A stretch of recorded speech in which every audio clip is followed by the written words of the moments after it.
नमस्कार दोस्तों, आपका अपने YouTube चैनल संपूर्ण हिंदी ज्ञानधारा पर हार्दिक स्वागत है। आज हम हिंदी यूजीसी नेट के जो नाटक लगे हुए हैं उसमें स्कंदगुप्त नाटक हमारा लगा हुआ है, उसके बारे में आज हम पढ़ेंगे। तो इससे पहले हमने जो नाटक है उसमें अंधेर नगरी और चंद्रगुप्त नाटक को हमने पढ़ लिया था। आज हम पढ़ेंगे स्कंदगुप्त नाटक को। तो ज़्यादा से ज़्यादा आप हमारे YouTube चैनल संपूर्ण हिंदी ज्ञानधारा को लाइक, शेयर और सब्सक्राइब करें। अब हम चलते हैं हमारे नाटक स्कंदगुप्त पर। स्कंदगुप्त नाटक से अगर हम बात करें तो जो स्कंदगुप्त नाटक है उसके जो रचनाकार हैं वो हैं जयशंकर प्रसाद। ये बात हम याद रखेंगे कि जो स्कंदगुप्त नाटक है उसके जो रचनाकार हैं वो कौन है? जयशंकर प्रसाद। जयशंकर प्रसाद द्वारा रचित नाटक स्कंदगुप्त का प्रकाशन 1928 में हुआ। ये बात हम बहुत महत्वपूर्ण है, इसको याद रखेंगे कि जो इसका प्रकाशन है वो कब हुआ? 1928 में। इसके बाद अगर हम आगे बात करें, जयशंकर प्रसाद द्वारा रचित नाटक स्कंदगुप्त, चंद्रगुप्त तथा ध्रुव स्वामिनी तीनों ही ऐतिहासिक नाटक हैं। अगर इनकी बात करें, हम हमसे पूछ लेगा कि जो स्कंदगुप्त और चंद्रगुप्त और ध्रुव स्वामिनी नाटक है वो किस प्रकार के नाटक हैं? ऐतिहासिक नाटक हैं। तो हमें याद रखना होगा कि ये ऐतिहासिक नाटक है। इसमें इतिहास की घटनाओं का वर्णन इसमें किया गया है। यह 5वीं सदी के भारत से ली गई कथा है। जो इस नाटक के अंदर वर्णन किया गया है स्कंदगुप्त नाटक में, उसकी कथा जो भारत की 5वीं सदी का जो समय था उस समय का वर्णन इसमें किया गया है। इसके बाद अगर हम इसके पात्रों की बात करें जो काफी महत्वपूर्ण है, इससे बहुत से क्वेश्चन हमारे नेट के पेपर में पूछे जाते हैं और पीछे भी जो पेपर हुआ था उसमें भी पूछे गए थे।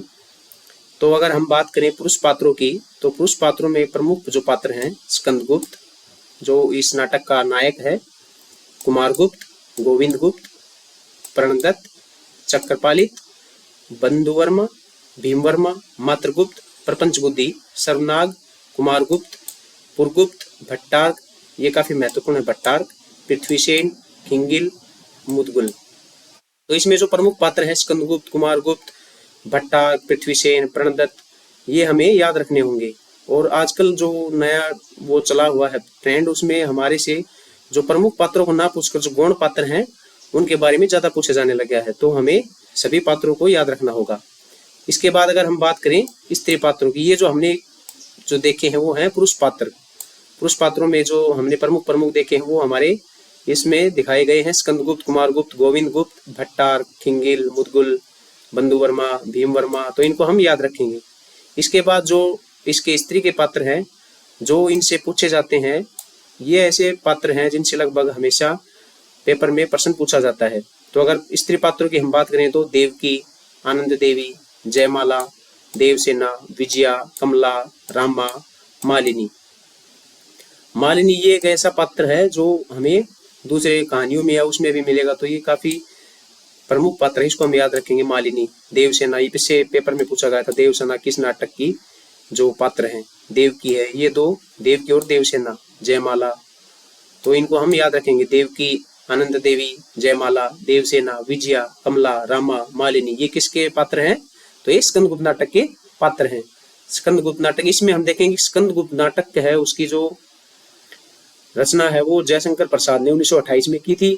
जो तीनों नाटक हैं जयशंकर प्रसाद के, स्कंदगुप्त, चंद्रगुप्त, ध्रुव स्वामिनी, तीनों ही ऐतिहासिक नाटक हैं, इसको भी हम याद रखेंगे। और जो इसकी घटना है वो 5वीं सदी के भारत से ली गई है। अगर इसके पात्रों की बात करें तो हम उसमें स्कंदगुप्त, कुमारगुप्त, गोविंदगुप्त, प्रणदत्त, चक्रपालित, बंधुवर्मा, खिंगिल, पृथ्वीसेन, सर्वनाग, ये हम याद रखेंगे। स्त्री पात्रों में देवकी, आनंद देवी, जयमाला, देवसेना, विजया, कमला, रामा, मालिनी इत्यादि को याद रखेंगे। काफी महत्वपूर्ण चीज है। इसके आगे हम बात करें तो जो बहुत महत्वपूर्ण बात है, स्कंदगुप्त नाटक के जो अंक हैं वो कुल हैं 5 अंक। कितने अंक हैं? 5। जो स्कंदगुप्त नाटक है वो कितने अंकों में विभाजित है? 5 अंकों में विभाजित है। और इसके जो दृश्य है 5 अंकों के वो 7, 7, 6, 7, 6। जो प्रथम अंक है उसमें कितने दृश्य हैं? 7। दूसरे अंक में 7, तीसरे अंक में 6, चौथे में 7, पांचवें में 6। तो हम इसको ऐसे भी याद रख सकते हैं, 776, 776 और 76। 7, 7, 6, 7, 6। प्रथम अंक में 7 दृश्य, द्वितीय अंक में 7 दृश्य, तीसरे में 6 दृश्य, चतुर्थ में 7 दृश्य, पांचवें अंक में 6 दृश्य। इसके बाद अगर हम बात करें, स्कंदगुप्त नाटक में ऐतिहासिक पात्रों के द्वारा कथा में कश्मीर से लेकर लंका तक और सौराष्ट्र से बिहार तक की घटनाओं का वर्णन इसमें किया गया है। तो इससे हम ये जानेंगे कि जो स्कंदगुप्त नाटक है उसमें किसका वर्णन किया गया है, तो कश्मीर से लंका तक और जो सौराष्ट्र है, ये सौराष्ट्र थोड़ा गलत हो गया, सौराष्ट्र से बिहार तक की घटनाओं का इसमें स्कंदगुप्त नाटक में वर्णन किया गया है। चार ऑप्शनों में हमें दे देगा कि स्कंदगुप्त नाटक है उसमें कश्मीर से लंका तक का वर्णन, सौराष्ट्र से बिहार तक का वर्णन किया गया है। तो बदल बदल के दे देगा हमको, तो हमें याद रखना होगा कि कश्मीर से लंका तक और सौराष्ट्र से बिहार तक की घटनाओं का वर्णन स्कंदगुप्त नाटक में किया गया है। इसके बाद अगर हम बात करें स्कंदगुप्त भारत में, स्कंदगुप्त नाटक में जो 3वीं से 5वीं सदी तक के राज्य करने वाले गुप्त वंश के शासक रहे हैं, जो स्कंदगुप्त हैं वो कौन है, तो स्कंदगुप्त भारत में जो इनका शासन था वो 3वीं से 5वीं सदी तक जो भारत पर गुप्त वंश ने शासन किया था उसके शासक हैं स्कंदगुप्त। ठीक है। इसके बाद बात करें हम, अपने कुशल नेतृत्व और योग्यता की बदौलत ही हूणों और पुष्यमित्रों को लड़ाई में पराजित किया। तो स्कंदगुप्त ने जो अपना नेतृत्व था, अपने कुशल नेतृत्व के चलते ही हूणों और पुष्यमित्रों को लड़ाई में पराजित किया। हमसे ये भी पूछा जा सकता है कि स्कंदगुप्त ने लड़ाई में किस किस को पराजित किया, हूणों और पुष्यमित्रों को, ऐसे और दे देगा मुगलों को। तो हमें याद रखना होगा कि हूणों और पुष्यमित्रों को स्कंदगुप्त ने पराजित किया था, जिसके कारण उन्हें, ये सबसे महत्वपूर्ण है, विक्रमादित्य की उपाधि प्राप्त हुई थी। विक्रमादित्य की उपाधि कब प्राप्त हुई थी, हूणों और पुष्यमित्रों को पराजित करने के बाद स्कंदगुप्त को विक्रमादित्य की उपाधि प्राप्त हुई थी। हमसे पूछेगा कि विक्रमादित्य की उपाधि स्कंदगुप्त को प्राप्त हुई थी, कुमारगुप्त को प्राप्त हुई थी, भट्टार को प्राप्त हुई, तो हमें याद रखना होगा कि विक्रमादित्य की उपाधि पुष्यमित्रों और हूणों को पराजित करने के बाद स्कंदगुप्त को प्राप्त हुई थी। आगे हम चलते हैं तो बात करते हैं स्कंदगुप्त नाटक की शुरुआत स्कंदगुप्त के इस कथन से होती है, अधिकार सुख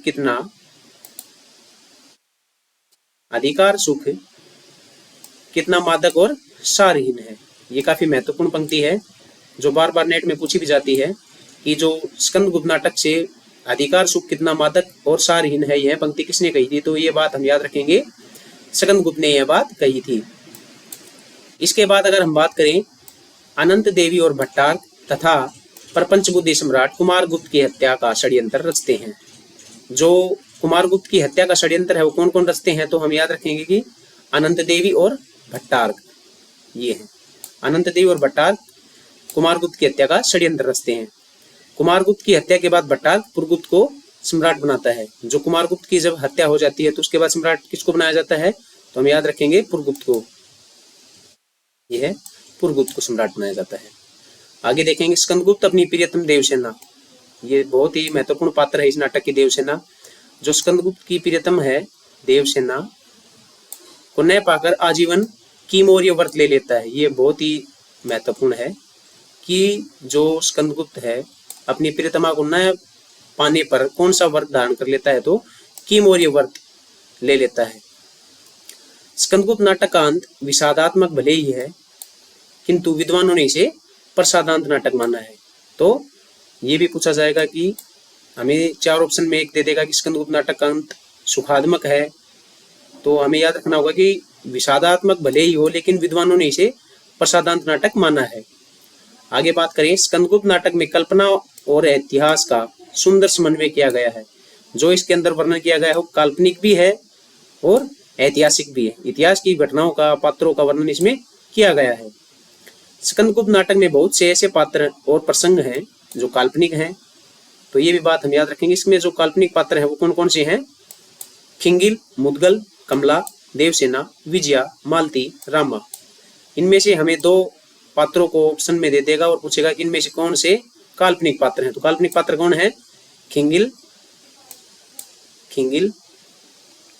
मुदगल, कमला, देवसेना, विजया, मालती और रामा, ये काल्पनिक पात्र हैं। इसके आगे हम बात करें, स्कंदगुप्त के सभी अंकों में प्राय युद्ध के साथ प्रेम प्रसंग तथा गृह कलह की कथा का वर्णन किया गया है। प्रथम अंक से 5वें अंक तक अगर हम इनमें बात करें तो जो युद्ध का वर्णन और उसके साथ साथ प्रेम की कथाएं इसमें चलती हमें साथ समानांतर दिखाई देती हैं। पहले अंक की बात करें तो प्रथम अंक में सम्राट कुमारगुप्त षड्यंत्र का शिकार हो मृत्यु को प्राप्त हो जाते हैं। जो कुमारगुप्त है वो षड्यंत्र का शिकार हो जाते हैं। जो पीछे हमने पढ़ा था कि इसके साथ आत्महत्या का नहीं, हत्या का जो षड्यंत्र रचा जाता है उसका शिकार होकर वो मृत्यु को प्राप्त हो जाते हैं। प्रथम अंक में ही साम्राज्य के परम शुभ चिंतक पृथ्वीसेन महाप्रतिहार और दंडनायक आत्महत्या कर लेते हैं। तो हमसे पूछेगा कि जो इस नाटक में आत्महत्या कौन करता है, तो आत्महत्या कौन करता है? महाप्रतिहार और दंडनायक। ठीक है। तो इसके बाद अगर हम बात करें द्वितीय अंक में गुप्त साम्राज्य के अंदर गृह संघर्ष की प्रमुखता है। जो द्वितीय अंक है उसमें गृह संघर्ष का वर्णन किया गया है, ये महत्वपूर्ण है। द्वितीय अंक में ही देवकी की हत्या की भी योजना बनाई जाती है, जिसे स्कंदगुप्त ने सफल कर दिया। किसकी हत्या की? देवकी की हत्या की योजना बनाई जाती है। तीसरे अंक में स्कंदगुप्त को प्रपंच बुद्धि भट्टारक और विमाता अनंत देवी की षड्यंत्र योजनाओं का सामना करना पड़ता है। स्कंदगुप्त के विपक्ष में ये षड्यंत्र रचते हैं भट्टारक, विमाता, अनंत देवी। तो इसका सामना भी स्कंदगुप्त को करना पड़ता है। आगे हम बात करें, ये काफी महत्वपूर्ण पंक्तियां हैं जो मैंने हाईलाइट की हैं, इनको आप जरूर पढ़ के जाना, क्योंकि इनसे बार बार नेट में प्रश्न पूछा जाता है। नाटक के चतुर्थ अंक में स्कंदगुप्त विपरीत परिस्थितियों से घिरा हुआ निस्सहाय और अकेला सा हो जाता है। तो चतुर्थ अंक तक जो स्कंदगुप्त है वो परिस्थितियों में ऐसा घिर जाता है कि वो आखिर में अकेला रह जाता है, कोई उसके साथ खड़ा नहीं होता। चतुर्थ अंक में स्कंदगुप्त की माता देवकी का देहांत हो जाता है। तो हमसे पूछेगा कि आजकल ऐसे प्रश्न पूछे जाते हैं, स्कंदगुप्त की माता का देहांत किस अंक में हुआ? तो चतुर्थ अंक में उसकी माता का देहांत हो जाता है। आगे बात करें, नाटक के पांचवें और अंतिम अंक में सैन्य संचालन में लीन भट्टारक की अदम्य वीरता और सूझबूझ के कारण विपक्षियों की कड़कड़ टूटना दिखाया गया है। तो इसमें भट्टारक की वीरता का वर्णन किया गया है। इस अंक में स्कंदगुप्त रण क्षेत्र में ही प्रगुप्त को रक्त का टीका लगाकर पारिवारिक कलह को समाप्त करते हुए उसे युवराज बना देता है। तो ये भी याद रखेंगे, किसका टीका लगाता है? रक्त का टीका। पूछ सकता है कि हल्दी का टीका और किसी का, तो हमें याद रखना होगा कि रक्त का टीका लगाकर उसको युवराज बनाता है।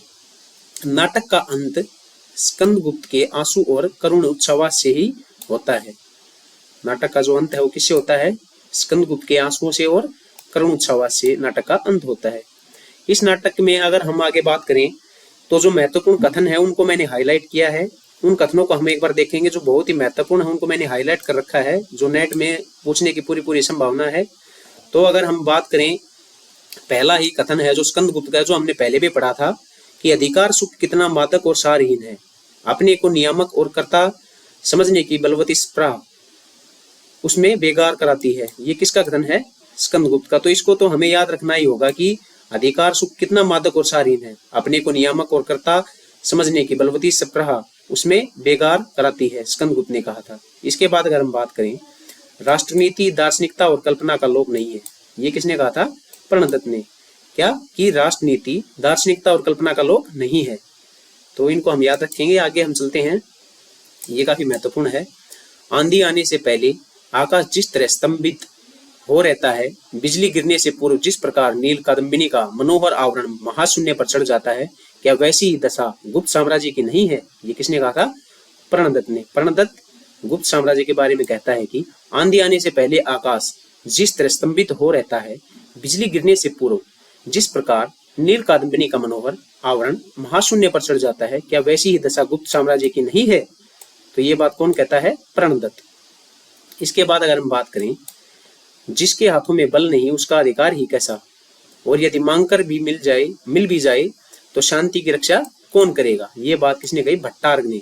भट्टारक ने ये बात कही है कि जिसके हाथों में बल नहीं उसका अधिकार ही कैसा, कि जिसके पास पावर ही नहीं है तो वो अधिकार क्या जमाएगा, और यदि मांगकर मिल भी जाए वो अधिकार तो शांति की रक्षा कौन करेगा? तो ये बात किसने कही थी? भट्टारक की। काफी इंपॉर्टेंट है ये, इसको तो याद रखिए आप, ये इंपॉर्टेंट है। जो मैंने हाईलाइट की है बहुत ही महत्वपूर्ण जो लाइनें हैं वो इनको याद रखिए आप, बार बार इनसे प्रश्न पूछे जाते हैं लगभग नेट में। इसके बाद बात करें हम, परिवर्तन की सृष्टि है, परिवर्तन ही सृष्टि है, जीवन है, स्थिर होना मृत्यु है, अगर हम स्थिर हो जाएंगे तो मृत्यु को प्राप्त हो जाएंगे, निश्चेष्ट शांति मरण है। ये बात किसने कही थी? धातुसेन ने। तो धातुसेन ने क्या कहा था कि स्थिर होना मृत्यु है, निश्चेष्ट शांति मरण है और परिवर्तन ही सृष्टि है।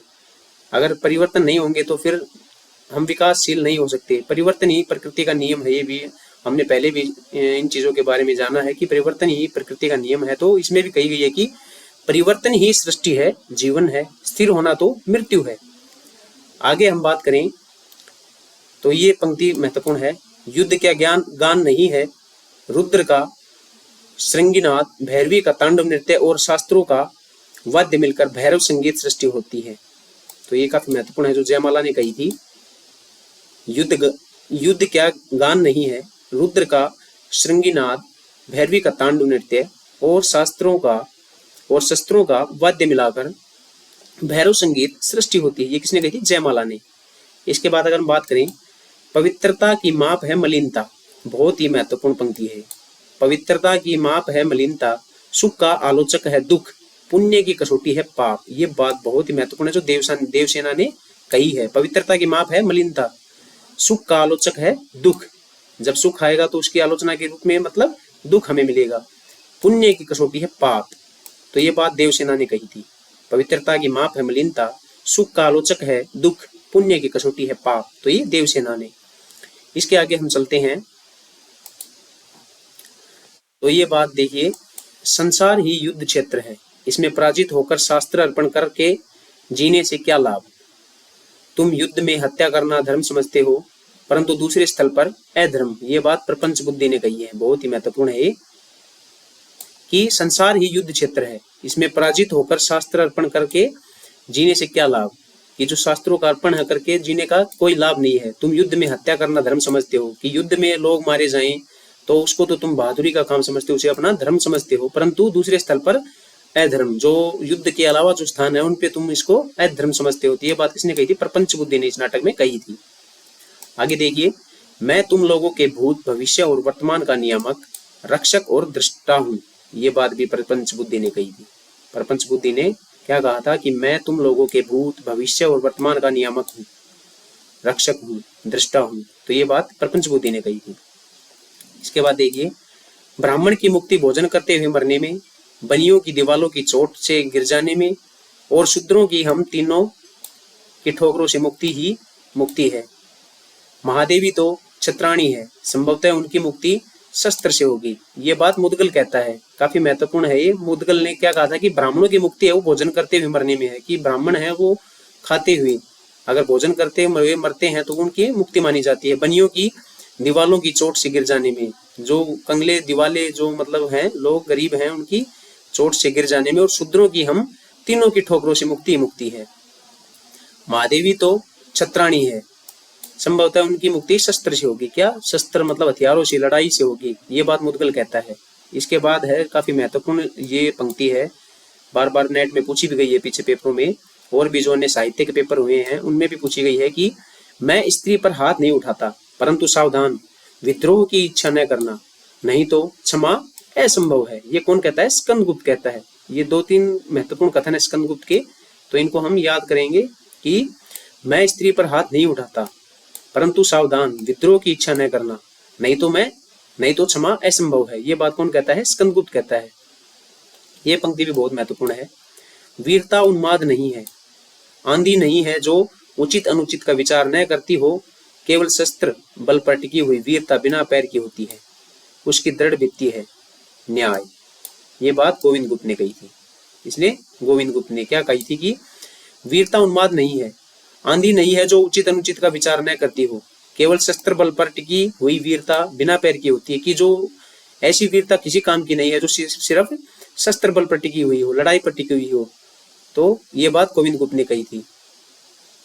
इसके बाद अगर हम बात करें, ये पंक्ति देखिए जो मैंने हाईलाइट की है, निर्लज्ज हार कर भी नहीं हारता, मरकर भी नहीं मरता। ये बात किसने कही थी? तो भट्टार्क ने कही थी कि निर्लज्ज है जो हार कर भी नहीं हारता और मरकर ही नहीं मरता। तो ये बात भट्टार्क ने कही थी। इसके बाद ये बहुत ही महत्वपूर्ण है इसकी, आह वेदना मिली विदाई, मैंने भ्राम वश जीवन संचित, मधुकरियों की भीख लड़ाई। ये देवसेना की पंक्ति है। आह वेदना मिली विदाई, मैंने भ्राम वश जीवन संचित, मधुकरियों की भीख लड़ाई। तो ये देवसेना की पंक्ति है।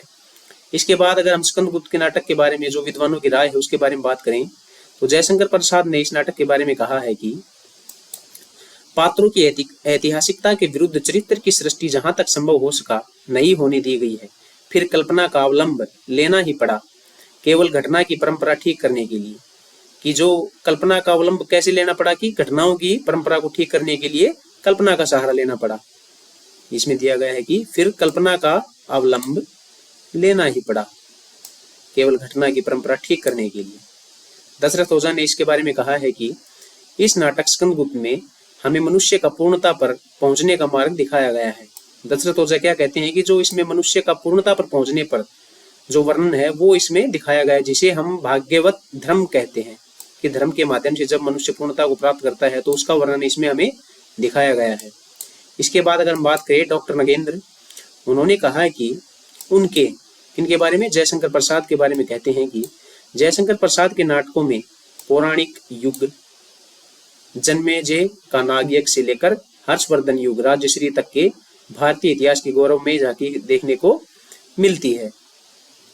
तो ये हमारा नाटक स्कंदगुप्त था। तो आपको कैसी लगी हमारी वीडियो? आज के लिए सिर्फ इतना ही। आगे मिलते हैं नेक्स्ट वीडियो में, तब तक के लिए धन्यवाद।